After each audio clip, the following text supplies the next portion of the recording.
Welcome to A Fork in Time, the alternate history podcast.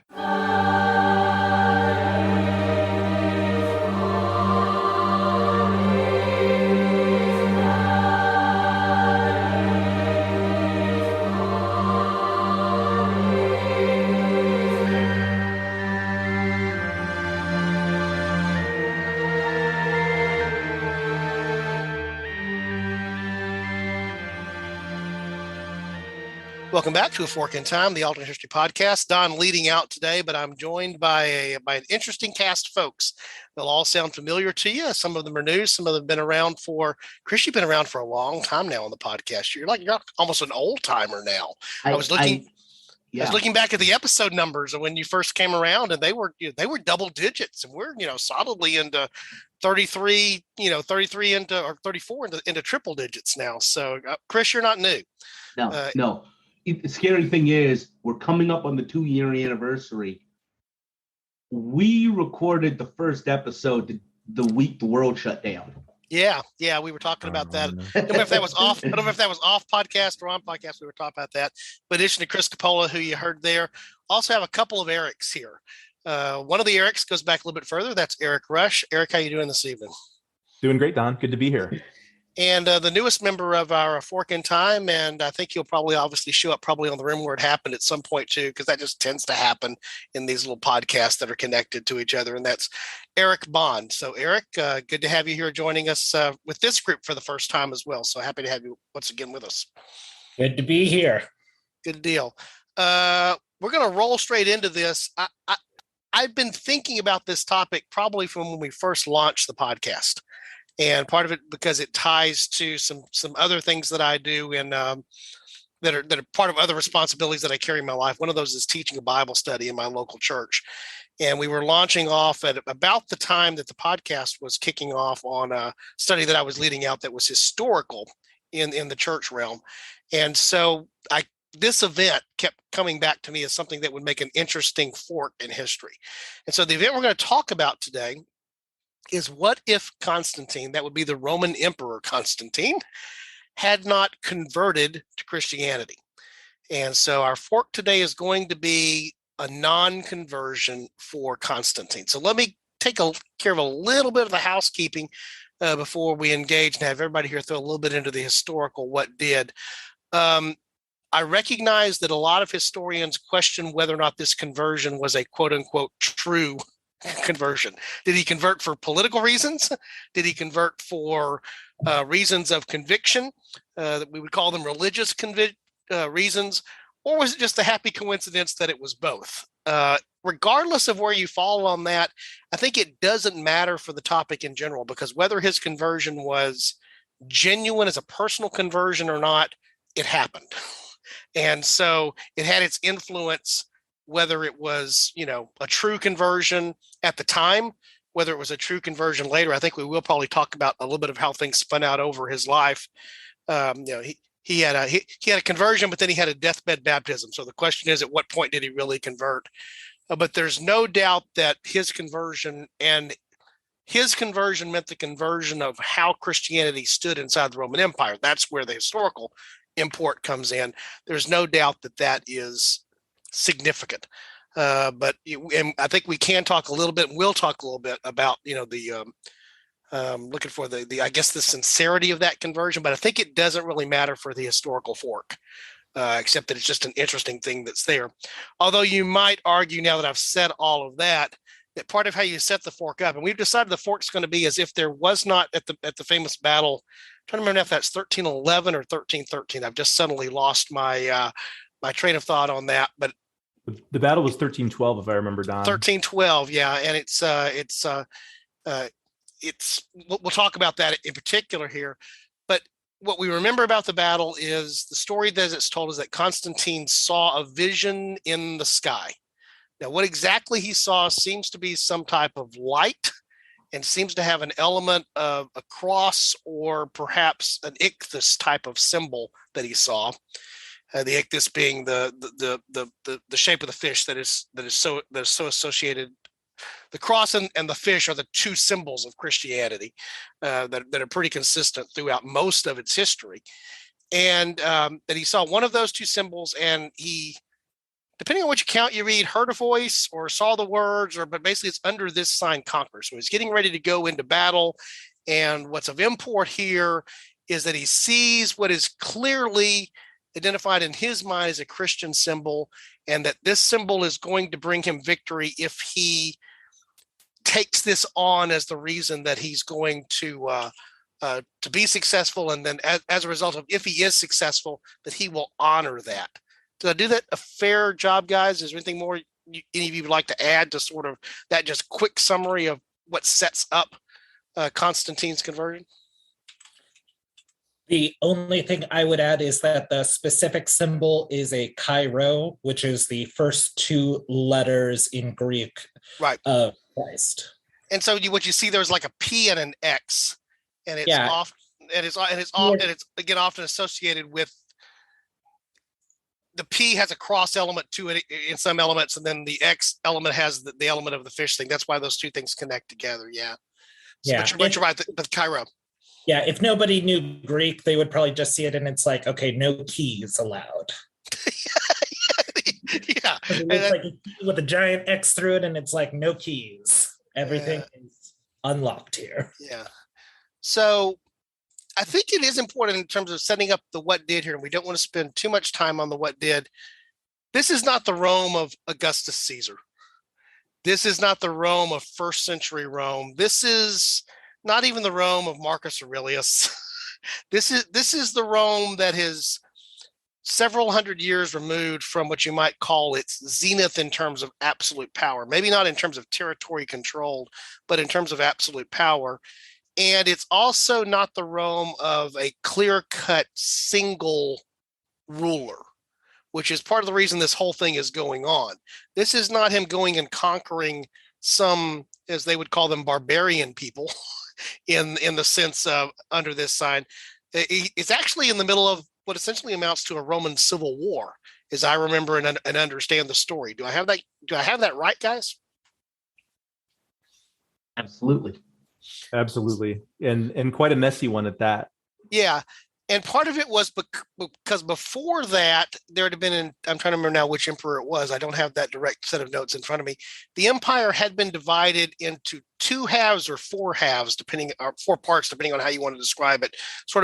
There were sort of two co-emperors, and then there were two elements inside of each half of the empire that controlled or maintained direction over those two halves. Diocletian was the one who had split the empire in the early 290s, I think around 292, 293, if my memory is serving correctly. And now I have my notes in front of me, so I'll be not relying upon my memory, which is a much better place to be. And that's exactly right, Don. And they were two co-emperors, but they weren't co-equal emperors. One was an Augustus, and then one was a Caesar in either side, and the Caesars were subordinate to the Augustus. Yeah. So Rome had been around long enough now to need an org chart. Not that it didn't have one before, sort of from the Republic days and the ways that worked, but even inside of Imperial Rome now, there was something of an org chart. And so this is actually the two. Constantine eventually reunites Diocletian's division. That's the key thing that comes out of this. And so this civil war that is going on is about that and how that's going to come to be. What else do you think we ought to cover on the historical what did, guys? I think it would be important to note that, so during this time of it's roughly called four emperors. It's the Tetrarchy, essentially. This is the time period in which we see Christianity and other monotheistic groups be under heavy persecution from Diocletian and his co-Augustus Galerius, and they essentially decided, for the sake of the empire, we need to crack down on Christians. We need to crack down on any group that does not strictly go with our brand of emperor polytheism, because there's the cult of the emperor, which is connected to the gods, and they had started kind of taking up a specific worship of one god, Sol Invictus. And so these other groups, which either would denounce things like pouring libations out to images of the emperor, calling the gods false idols during city festivals and worship were seen as ultimately a destabilizing factor.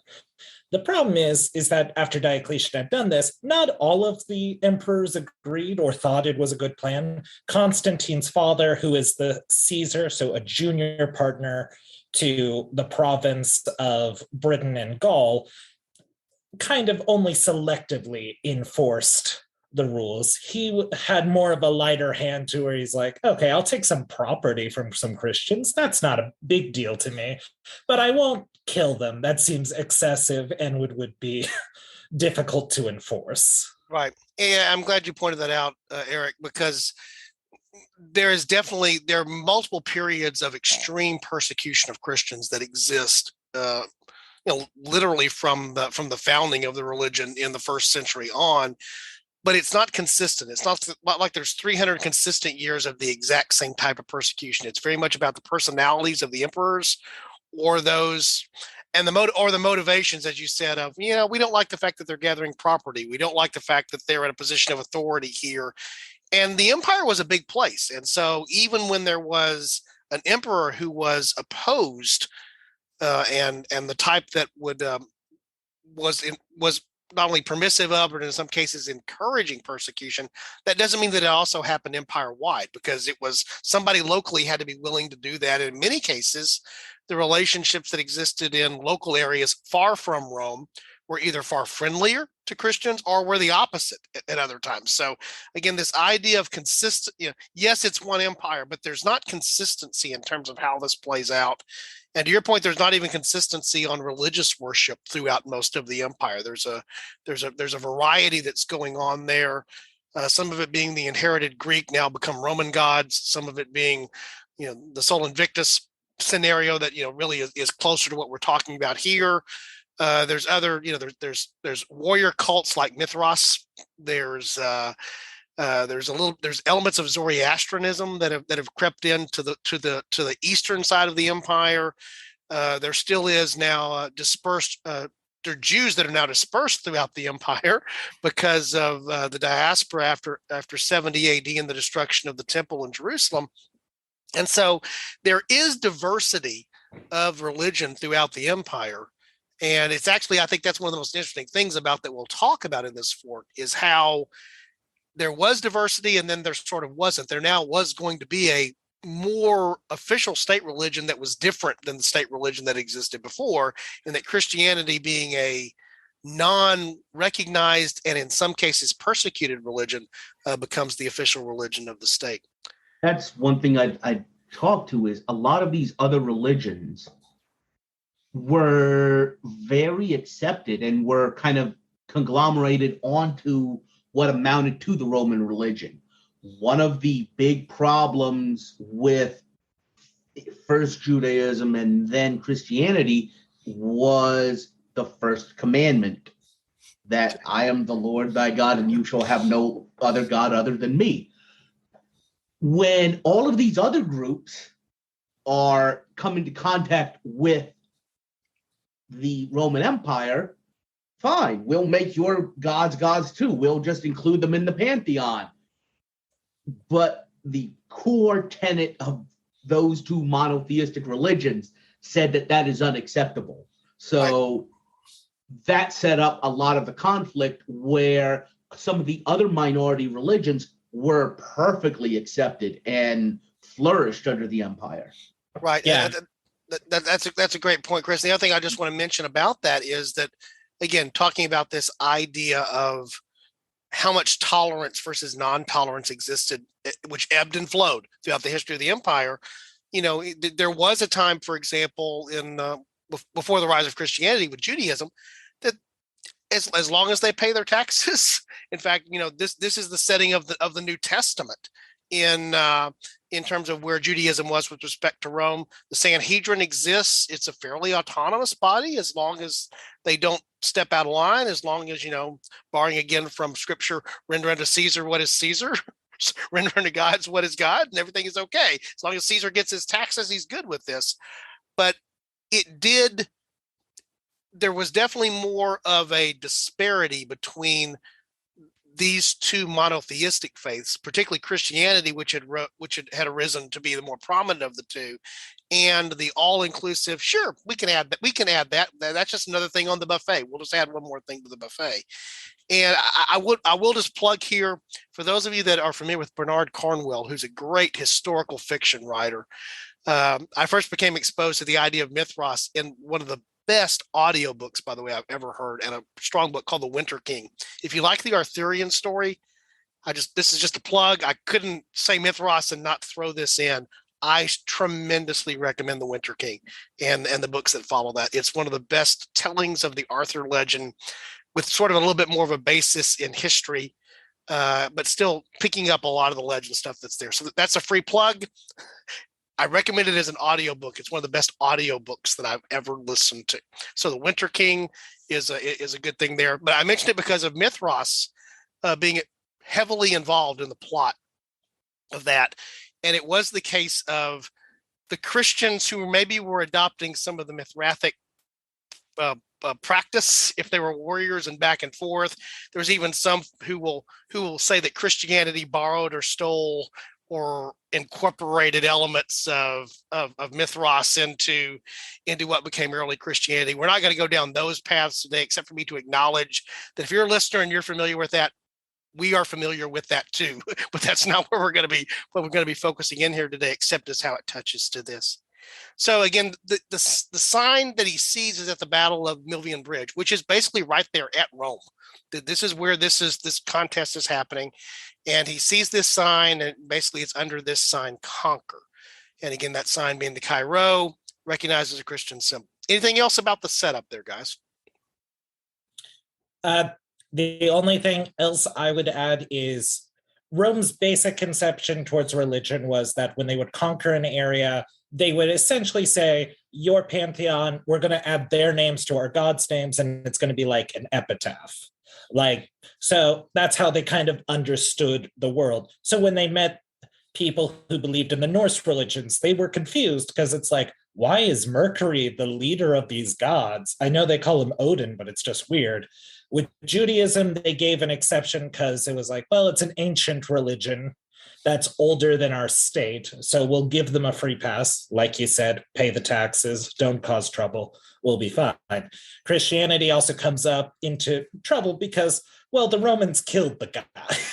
Right. And executed him for subversive activities. So it's just this very weird religion of like, why are they worshiping a criminal? Well, and not only that, but even in the first century, and you'll see scholars even talk about this today, is was Christianity just another sect of Judaism in its very early days? You even see this in the Christian New Testament, where there's questions about, do you have to first become a Jew before you can become a Christian, for example? And so I think even in the case of Rome, there for the first, few decades, they were even confused about what it was. Is this another sect of Judaism? Because there were multiple sects of Judaism that existed in the first century, and even after the destruction of the temple in AD 70. But yeah, you make excellent points there, Eric. And this is, and Chris made them as well. What is different about this, which is also why it was persecuted at various places, and also because, like a lot of movements, be they political or be they religious, they thrive sometimes under persecution. And so what had happened here, early Christianity was not extinguished by the persecutions that were brought against it. It was sustained in many cases by what was there, which becomes an important consideration, I think, in terms of how it moves forward over time.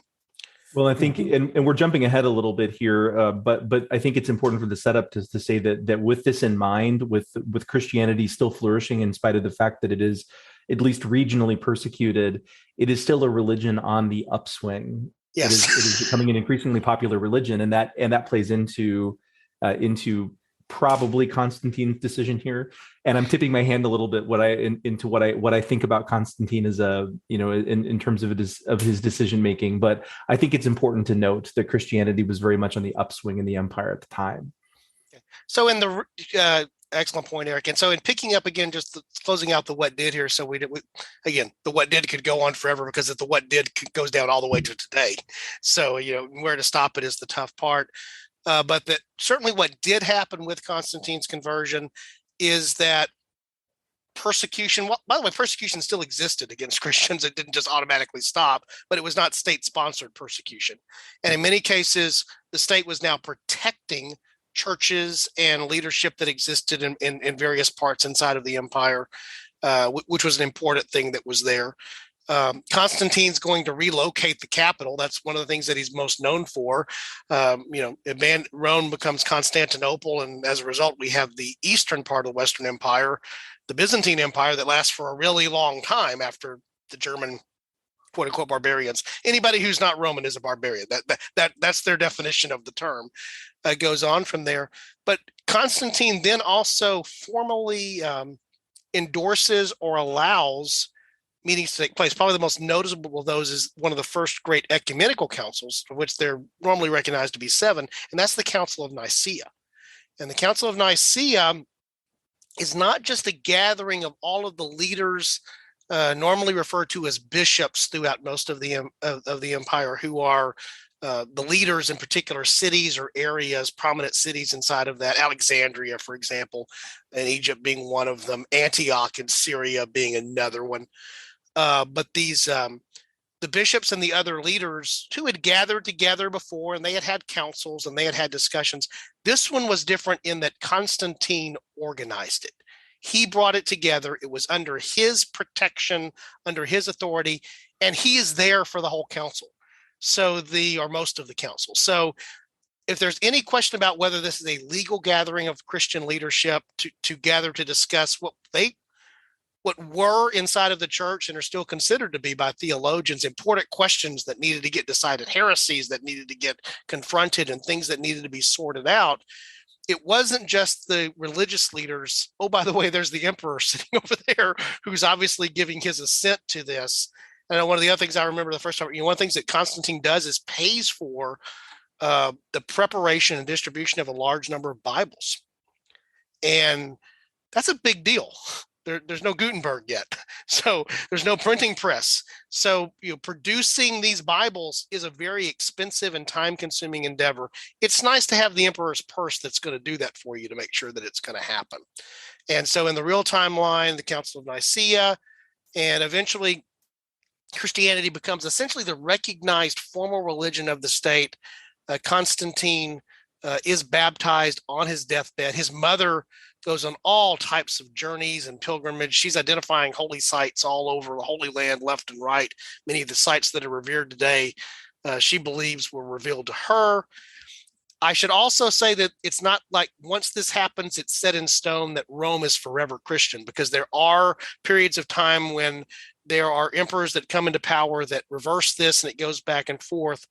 But generally speaking, from this point forward, Christianity holds. There are periods when there's pushback, but generally from this point on, the Roman Empire religiously is Christian. Anything else about the what did that you think are the huge points we need to hit there before we go down the what didn't and the what if, guys? I think that's a good setup, Don. All right. So we decided that our fork was going to be that he does not convert and that he does not adopt. And so the way we decided, the simplest way to do that is he doesn't see this vision. So I want Eric B here to briefly mention, this is not the first time we've got Constantine seeing stuff, right? That is correct. So 2 years, so this would be about 310. He had gone to see an Apollonian oracle. So these are specially set for the god Apollo, and he claims that he saw Apollo there. Apollo and him hung out. Apollo said, "You're great. You're going to rule for a long time. You're going to conquer the known world. It's going to be awesome." And he said, "That sounds awesome. Okay, I'm part of Apollo." Apollo was generally seen as connected to Sol Invictus.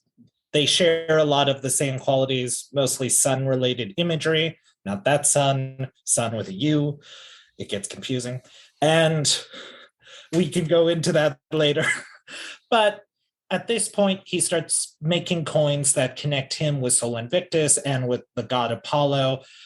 So this is seen as what his base level faith is, what he professes himself to be. And this is also a connection to Diocletian and Aurelian before him, who were also adherents to Sol Invictus. Which is basically, it's a form of sun worship. And there's been lots of variants of that throughout history. You know, the Egyptians certainly had that, others as well. But you're right, the SON versus SUN is a fun little thing here that sort of makes that play out. And so this is not the first time that he has invoked religion in what he's doing. I think that's a fair thing to say here. So if he doesn't say that this is the result of Christianity, one of the possible forks is maybe he attributes this to it's Sol Invictus, right? That's what gave me the victory here, right? Right. He could still say that he is a strict follower of Sol Invictus. Now, that's kind of loose about what that exactly means. We don't have a ton of records of what that specific practice was, because it was kind of henotheistic, where it was, there are other gods, I just choose personally to exalt one god, which is Sol Invictus. So kind of think of Aten under Akhenaten. He doesn't say there aren't any other gods. He just really likes this weird sun disk with arms. Right. And that is the predominant god. I'm not saying there aren't other gods, but this is the predominant, top god. And there were elements of the Greek pantheon that had this, yes, but Zeus keeps them in line, right? Exactly. That kind of thing that's there. So if we don't see Christianity become sanctioned here because of Constantine not saying I conquered under this. We talked about sort of breaking this up. And by the way, this is going to be a 2-part episode. I want to mention that now. So we will reach a stopping point here, and then don't be surprised when we say we're coming back, because we think it's too big of a topic just to try to contain to one episode or turn it into the marathon that it would be if we tried to do that, which we're prone to do, and we know that about ourselves. But if Christianity doesn't rise at this point under Constantine, I guess my first question is, for the short-term difference here, what's different? What goes down that fork? How is that fork different than what actually happened in the real what did? I think we would see probably a more frustrated Constantine. Constantine was a very frustrated person throughout most of his reign, especially when he starts involving himself in church politics. I think because he had so many Christians in his armies, he would still be predisposed to legalizing Christianity and other monotheistic religions because, well, they fought for me, they're here, and it's just too much of a hassle to try and persecute them now, especially when because he still has a co-emperor at this time. He has Licentius, I believe is his name, who is also very keyed in on protecting Christians and maybe start favoring them. So that would be a very interesting divide, especially before they have their own civil war, in which Constantine then becomes the primary emperor. So there's still a 2-emperor setup with East and West before Constantine takes the prize. But during that time, they allow Christianity and other monotheistic religions, like I mentioned, to flourish. One of the key competitors, which had recently arisen, was Manichaeism, which is a newer faith which has a lot of universalist syncretic. By that I mean it kind of adapts all religions into it. It's not tied to one ethnic group, and it usually will combine. So the primary ones was Buddhism and Christianity, and they have their own prophet Mani, who was, according to their codexes, crucified within the Persian Empire. Right. So one of the other forks could be there that he adopts Manichaeism as in lieu of Christianity. There were other contenders that he may have chosen instead of Christianity. We mentioned the Sol Invictus. We mentioned Manichaeism. We gave a little reference there to Mithras, which was primarily a soldier cult. It was a very, very militaristic favored thing that's there. But or Glycon the Python. Don't forget. Yeah. Glycon the Python, he's great. He has a friend named Alex. They're Greeks. And they said there's a whole creed against Glycon the Python because they accused him of being a puppet. That it's like, that's not a real snake. It's a puppet snake that he's believing he can talk to. And that's great. And I want more of that in our lives. Yeah, there's it's interesting to read these because again, we're so encapsulated by our modern understandings of so much of religion here, and even how in diversity of religion, how we think about them. And you know, there was more diversity even then than we can imagine existed there. Yeah, and I think that would persist. I think that would be my thought, is that there, you know, you could certainly have a later adoption of Manichaeism by Constantine. I think that's absolutely possible. But I think it's also possible that he may just stay with Sol Invictus. It's been working for him so far. It's working for a lot of his forebears. And so even though the population may be switching to different religions, may go for something syncretic like Manichaeism, or maybe just be a lot of various religions. There may be pockets of Christianity, Judaism, you know, traditional Roman god worship, and others. So I think you may have a very heterogeneous empire, which I think has really interesting implications, presuming that the Western Empire still falls as it does, you know, some 100 years later, as it does in our timeline. That would be very interesting if you didn't have that unification of the church for most of the former Western Roman Empire. Right. And I know and as a result, didn't have the transplanted church further east in the same way to fill that void, you know, to a degree when there was the fall of the West. Right.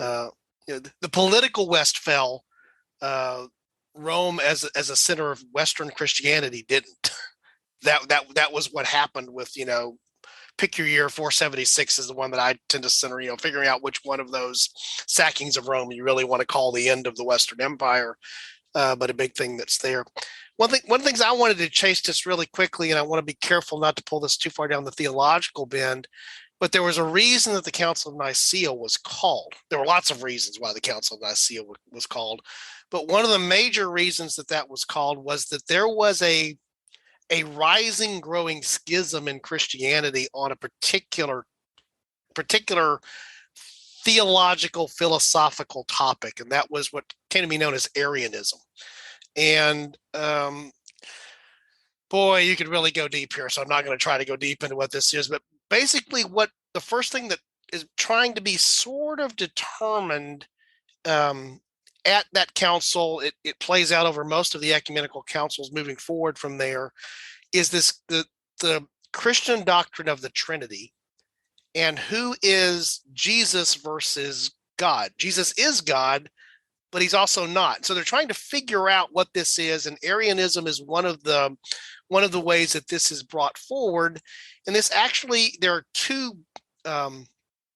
big leaders, sort of in this, that are both early church fathers and early church writers. You probably have heard their names before. One of them is Eusebius, who's a strong advocate of what's going on. In fact, he's been there's exiling that's going on inside of the church because of these competing beliefs. And then there's Athanasius, who is on the other side, to some degree on the other side of this argument. And this is the main thing that they debate at the Council of Nicaea. That's why you come out of there with a creed, is they want to actually put into words what they believe and what they don't believe, because it hadn't been formalized in that sense. And so again, I don't want to chase that down, except to say that one of the things that does happen in the real timeline, because Constantine calls this council, sponsors this council, facilitates this council, is this growing schism inside of Christianity is addressed. It's not solved, by the way, at the Council of Nicaea. It takes more councils and it takes more time over time for that to happen. But eventually, what does come out of the backside of the series of ecumenical councils that run through to about 500 AD is a fairly homogeneous view of Christianity. And my argument would be one of the things that happens because Constantine converts is there's a mechanism that sort of gets put into motion. It takes a couple of centuries to play it out, but you do come out with a fairly consistent, quote unquote, orthodox view, agreed view of Christianity. And Christianity, particularly around the Mediterranean in the Roman Empire, is fairly homogeneous. It has diversity to it. Without Constantine being the engine that starts that, I envision the fork being a very heterogeneous way that Christianity would continue to develop. And so, to Eric's point, to Eric Rush's point, is that if the Western Empire still falls, the Christianity that's there is not the Christianity that grew out of what Constantine started, but it's still diverse and it's still very different. And now there's no central political authority to sort of make it be any more homogeneous. And I think you get a very different look and feel of what we know today as Christianity. Yeah, I think that's right. And you used an interesting word, Don, that is very different from the word I learned when I was in catechism and learning about the First Council of Nicaea. You used the word Orthodox. I did not learn that word. I learned the word Catholic. So the First Council of Nicaea was also the first ecumenical council of the Catholic Church. Catholic meaning universal. Catholic meaning universal. Right. But eventually also came to apply to the Roman Church. Right. And then I use that term. I actually come from a Protestant tradition, so fair disclosure here. But I'm very familiar with the Catholic tradition as well that it flows from. Right. Is that Catholic is a very intentionally chosen word there to mean universal, which also means that it is the orthodox. It is the correct way that everyone should be doing in terms of looking at things theologically. And if you really study that period of Christian history, there was a diversity of thought. There continues to be a diversity of thought, but particularly over that 200 to 300 year span, a lot of things that we look at today as Christians or those outside of the faith who look at it and see how it's come to be as they come to study it, those are the idea, who is the Trinity? Who is God? Who is Christ? What is this third part of the Trinity called the Holy Spirit? Wait a second, you're monotheist, but that sounds like three gods, but it's three in one. Figuring all of that part out is what happens. There comes to be a fairly uniform, that'd be another word you might use in addition to orthodox, a uniform understanding of that most of us know that grew up in that tradition or have studied that tradition pretty well. By the way, that's not the case in Northern Europe, where you see a lot more influence of Arian thought that was sort of pushed out of the Roman Church, or some of the things that actually come to be in Eastern Europe, and even later with the Eastern Orthodox Church, which comes to bring some of the concepts that were set aside back into it. Again, I think the fork is Christianity would be in its earlier time frame, earlier being picking up from the 4th century on, would be more diverse and would stay more diverse versus becoming more uniform and then later having more diversity, if that makes any sense. Well, and even to the point, would we recognize what we consider modern Christianity? Would we recognize them as all being of the same religion? Perhaps not. Because I think we could say, Protestantism, Orthodox Christianity, Catholicism, they're all still recognizably Christianity, even though there's some differences. But I think with something like this that doesn't universalize, doesn't have that, that orthodoxy, as you put it, Don, I think you might end up with something that was incredibly different. Because if you read about Arianism, it's quite different. I mean, it's quite different. Right. And, one of the big issues is the homostasis or homoousian concept of, what does it mean to be the same yet different? Jesus is the same. He's the same as God, yet obviously he's different than God, or else, is this a different personality? I mean, literally the best minds in the world are challenging for a couple of 100 years, are trying to even find the right language to define this in a way. They struggle with the language here, and in some cases have to invent language for it. Right. And I definitely do think that there, in my study of this, and I've spent a little more time, I think, than the average person has in this. I think we see a much more heterogeneous flavors of Christianity that are earlier.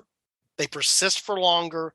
They will then go down their separate paths that may make them look very different by the time they go through several centuries of development or millennium of development. To your point, yes, they seem to have a common source, but they're very different by the time you get to, maybe what we think of as being the Middle Ages. And then we're not even getting into there, which is the other part of this, the elements of Christianity that appear to have influenced and been adopted into Islam as well, which is a whole other, thing that's going on here. What element of Christianity would have had an influence on Islam or vice versa is a big part of that. What else in the near term for the fork? Well, doing just a quick search to get everything set up. Here are some of the big things that Constantine will have to deal with. He has to have a civil war with Licinius, who is his co-emperor, who he defeats in the year 324 before becoming the sole ruler of the empire. He will have to also deal with, it's according to some sources, but it's not seen as established why he did this, but he orders the execution of his primary heir, Crispus, who has the most military experience. He's the oldest. He's an adult by the Roman standard, because apparently he had an affair with the second wife of Constantine, who is Fausta, who he also later has killed. And this actually starts a whole split between him and the Neoplatonists, which are philosophers who have taken up the traditions of Plato and Socrates and going into that thought, which was also seen as their own kind of weird crossing between religion and philosophy. And because the Neoplatonists said, no, we're not going to give you any forgiveness for doing that, that also kind of pushed Constantine reportedly towards the direction of Christianity. And then him establishing Constantinople in Byzantium, which eventually will become Istanbul. Yeah. And he has to deal with all of that separate from what he did in the real timeline, which is unifying under at least a single religious banner or adopted thing there. In fact, I think it's interesting that he unites, as you mentioned there in 324, it's in 325 that he has the Council of Nicaea. It's only after things are united under him that he's able to have that in the real timeline, that ecumenical council, that first one. That was unifying the empire was a prerequisite to being able to do that. Versus the other way around, which is that you might think, well, his choice was the thing that it was to some degree what allowed the unification, but the political military unification happens first before you're really able to explore the other thing that happens there. It's not because of his choice to adopt Christianity. Yeah, and in 316, so 9 years before the Council of Nicaea, so anyone who's keeping notes by hand, I'm sorry, but this is just how my brain works. So the first time Constantine even goes into church politics is over the Donatist schism, which is all about should priests who during the persecutions turned over religious materials, books, what have you, over to the authorities and who renounced the faith, should they be allowed to practice the faith again? A priest named Donatist, shocking, I know, it's the Donatist schism. He argues, no, we shouldn't allow them back into the church. He starts basically a brawl in North Africa over it, and Constantine offered, after Donatist writes him and says, can you please intercede on our behalf? I just feel like we're not getting a fair shake from the church. And Constantine said, sure, we'll convene a meeting here and we'll hear you out. So this is the first time he is acting on behalf of the church into church politics. He makes the argument that, well, as the Pontificus Maximus, so this would be the head of the state church of the Roman Empire, this is his right to intervene. And church officials are either very excited because it means, hey, maybe he's becoming a Christian, or are very skeptical because of, hey, I don't remember us electing you to anything, and you don't seem to be a bishop. Also, aren't you a pagan? Yeah, it's that question of again, this goes back into that idea of where the authority would lie, and then ultimately what happens is there's a mixture of the political and the religious authority together as time moves forward. And as the other Eric already mentioned, there, eventually the church becomes centered in Rome. The church becomes centered in Rome even after it continues to be centered in Rome, even after the political authority has been moved from Rome to further east to Constantinople. Chris, you're awful quiet. Jump in here for us. I've got something I'm going to bring up in the big picture. Okay. Okay. Oh, okay. So we're going to hold for that for part two. Yes. Okay. Trust me. This is a really interesting idea, but it's pretty far removed from where we are right now. Okay. Okay. So again, I mentioned that we would sort of be taking this in two parts, and we're probably getting to the end of the first part as we're talking about the short path here. So I'm going to sort of go around and just ask if we have agreement here.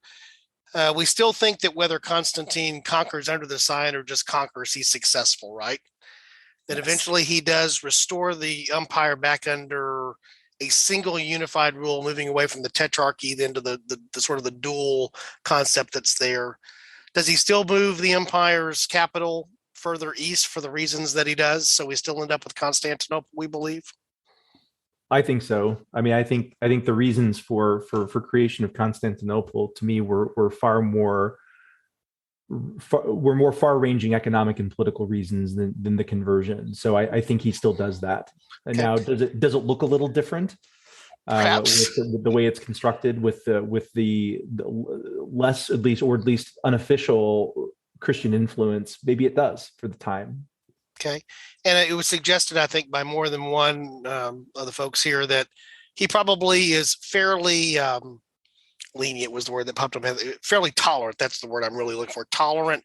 So you probably would have had at least tolerance of Christianity, even if he's not conquering, officially naming it the state religion, tolerant of it. So in that sense, there is the ability for Christianity to continue to thrive and flourish, perhaps with less of the persecution element. As I've suggested here, I think it may be different flavors of Christianity that are now side by side competing. There might have ultimately been a council, just not under the emperor's behest, to try to resolve these things. And as I think Eric Bond pointed out there, they really didn't sort of resolve the things fully there. They came out with something, but those who were not happy left. And there was still division, and they had to come back time and time again to get this resolved. In fact, what we know is the Nicene Creed is actually the Nicene Constantinople Creed. They have to come back and sort of rewrite it and sort of tweak it, several decades later, because there's continuing evolving of the concepts and the questions that are at hand. Nothing is settled there. So in the short term, is it a fair summary to say, yeah, it's a little bit different because there's no Constantine championing Christianity, but a lot of what we know of Constantine probably still happens anyway? I think as long as the Christians of this time period, don't throw themselves behind Licentius, his co-emperor before the Civil War, I think probably still stays tolerant of the Christians, probably annoyed because of all of the riots breaking out between the Arians and the strict Trinitarians. But I think he would largely be more live and let live of, as long as you're not causing trouble, I don't have a strong issue. I think he might be more, to use a more modern phrase, he's more of a nationalist, to where he sees himself as, we need to combine under one strict rule. And that was ultimately his appeal with Sol Invictus: one ruler, one God, one empire. Okay. So it sounds like the short fork runs parallel to the primary history that we know it. But if you tune in for the next episode, I have a feeling we're going to divide the roads a little bit more as we move forward over time. So unless anybody has anything they want to close out here on this particular episode, we'll set up our return for next week's episode where we continue down this path. Anybody have any last thoughts here on the near term? All right. Apparently, go ahead. No, go ahead, Eric. I was just going to say, I didn't know that Constantine was apparently Constantine the Great. This was shocking to find out in my research of like, is this a newer thing? Did we just start calling him the Great? I've never heard him referred to as the Great before. I think that gets thrown around pretty loosely in history, unless it's Alexander. We've talked about him here recently on some things as well, but I think it gets thrown around a little bit more probably than maybe it should. The list of the real greats is probably pretty short. So once again, find it interesting. I think there's kind of a natural point at which once there's more than 3 of something, you need to define one of them as the great. Yeah, that may be true. And if for no other reason than to distinguish the ones that are there. I'm thinking actually of Roman history. Pliny, Pliny the Elder and Pliny the Younger. You had to figure out which one was with because they both called themselves the same name. Only 2 of them. You didn't reach that third. You didn't reach the 3. Mass. So there needed to be one more Pliny before we found out who Pliny the Great was, I guess, at that point. Or for Americans, if we get one more George Bush. Yeah, we'll have to figure out how to distinguish those. Same thing with Cato. Cato the Elder, Cato the Younger. You needed a third.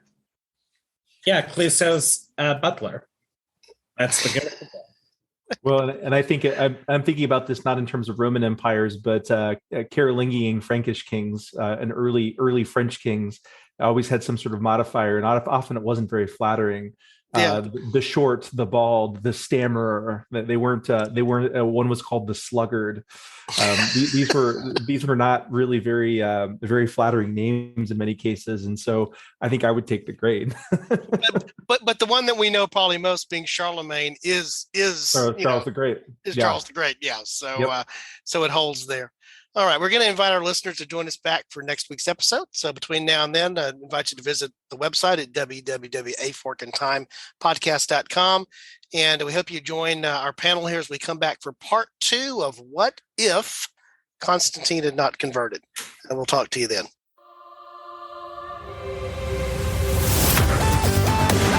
Thanks for listening to A Fork in Time, the alternate history podcast.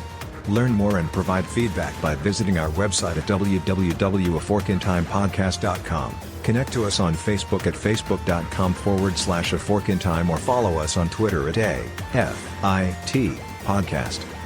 If you want to support the show financially, visit our Patreon page at patreon.com/aforkintime. We hope you will join us next time.